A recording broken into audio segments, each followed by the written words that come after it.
Hello and welcome to the 10th edition of the Meyer Memos. Today is November 3rd, 2017. We have a technology meeting on Monday, November 6th at 8 o'clock in the Media Center. There's an EL Leadership Workshop taking place Tuesday, November 7th from 8:30 to 3:30 over at MDE. Jill Wilsey, Giovanna, Amy, and myself will be attending. We do have a staff meeting on Tuesday, November 7th. That was eliminated, or should I say omitted, from our staff bulletin. That was my fault. So we do have a staff meeting at 8 o'clock in the Media Center. The agenda is as follows. We have a SWOT activity, which stands for Strength, Weaknesses, Opportunities, and Threats. And the SWOT activity is going to revolve around the alternate summative assessment. It's going to be led by Jess Newman and Aaron Smith, who are instructional leads. And this activity is going to help provide the district instructional team feedback on alternate summative assessment.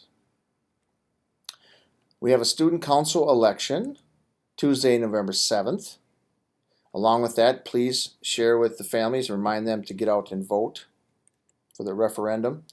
And then the student council election will take place at 9:10 to 10:30. Please see the bulletin for specific details. Thank you, Lori, for all of your work getting the ballots set up, getting the pictures of the candidates hung, and having everything ready to go. In addition, I want to thank Mr. Hauer for taking my place since I'm out of the building. Mr. Hauer is going to go on the news and talk about how the students will complete the election process. He will then, at the end of the day, pull in the candidates and tell them who won so that they can hear it firsthand. And then after that, he's going to go on the intercom and share the results with the school. So thank you, Mr. Hauer. We have an ISST meeting on Wednesday, November 8th at 8 o'clock in the conference room. Food Service Appreciation Breakfast is taking place Friday, November 10th from 7:30 to 8.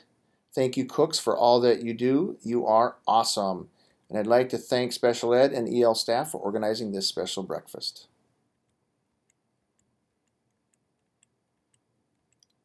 There's a PBIS meeting that Carol Hauer and Emily Lembrick will be attending at ESC from 8 to 11:30.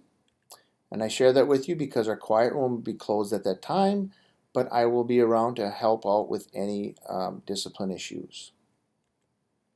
There's a flag raising ceremony taking place on Friday, November 10th at 10:35. Grades 4th and 5th student council reps, please meet in my office at 10:30 with your classroom flags. We're going to get ready so that we line the flags up so when kids come out the front door like we have done in the past.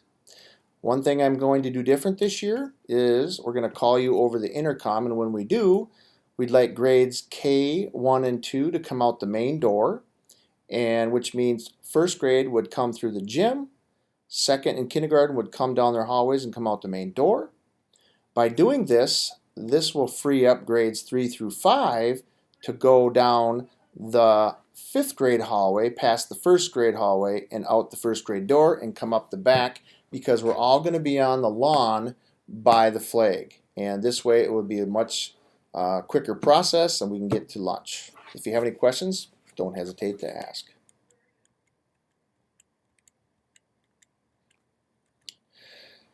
EL shadowing took place on Monday.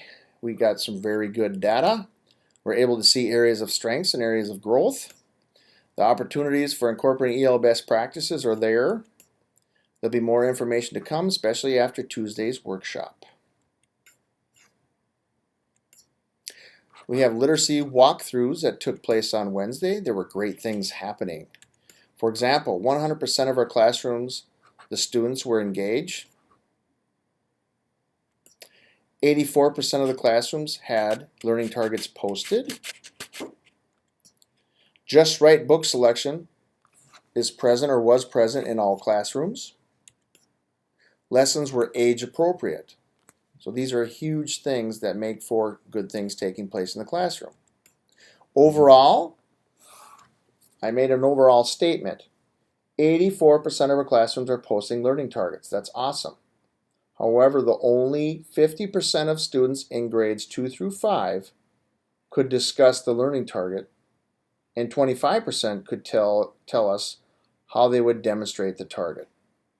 In other words, we're putting the learning targets up for the most part, but the kids can't always talk to them because it's not registering or they're not in that frame of mind.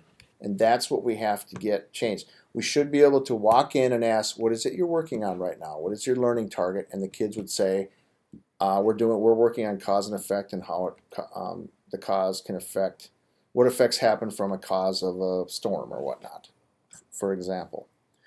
And then the other thing is in whole group, it's important that we incorporate student voice, which means like when you're doing whole group, there should be think, pair, shares taking place. And with think, pair, shares, we could have language supports. I think this because, or in the text that backs it up, whatnot. But it should take place in large group because they need to hear that language. This is good instruction for all students, but it's imperative for EL students. It's also important that we maintain common learning targets across instructional modes. In other words, we should also be teaching the learning target within our guided reading groups.